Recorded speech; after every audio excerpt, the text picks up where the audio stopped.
When you remember Sharky, you envision his infectious, genuine smile that lit up his whole face. Firefighter Robert Sharkevich Senior, memorialized by his family, friends, and the people he served.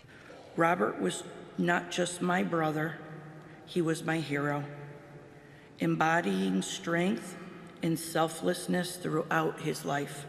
I've always aspired to be even half of the firefighter he was.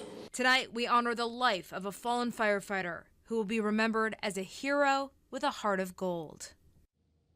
A final farewell for a fallen firefighter. Today, family, friends, and colleagues gathered together to mourn the loss of Robert Sharkevich Senior, known to many as Sharky. We have team coverage of the outpouring of support we've seen from across the state. Let's begin with Channel 3 Eyewitness News reporter Amanda Callahan. She is live in Hartford right now. Amanda.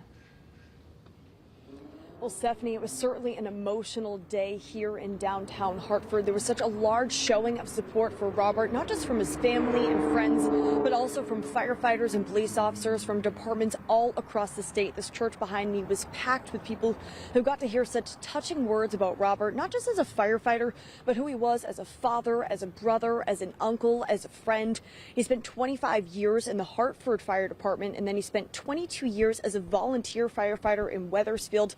We know that he gave his life serving others. He was killed last Tuesday in a UTV crash up on Lamentation Mountain while fighting the Hawthorne fire in Berlin. But it was a passion that also ran in his family. His son was also a firefighter, his nephew Gary, and his older brothers Gary and Stephen as well. His nephew talked about what big shoes that the two younger Sharkeviches had to fill. As a firefighter, Uncle Rob was a true legend.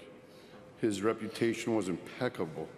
The people that came up to me and Robbie sharing their stories was daily and made us so proud. I've always aspired to be even half of the firefighter he was. Following the funeral mass, there was a private burial for friends and family for Robert at the Rose Hill Memorial Park in Rocky Hill. They were then having a reception at the Connecticut Convention Center. Now, coming up at 5, we'll hear more of those emotional words and testimonies to who Robert was as a person. Live in Hartford, Amanda Callahan, Channel 3 Eyewitness News. Amanda, thank you. Our team coverage on the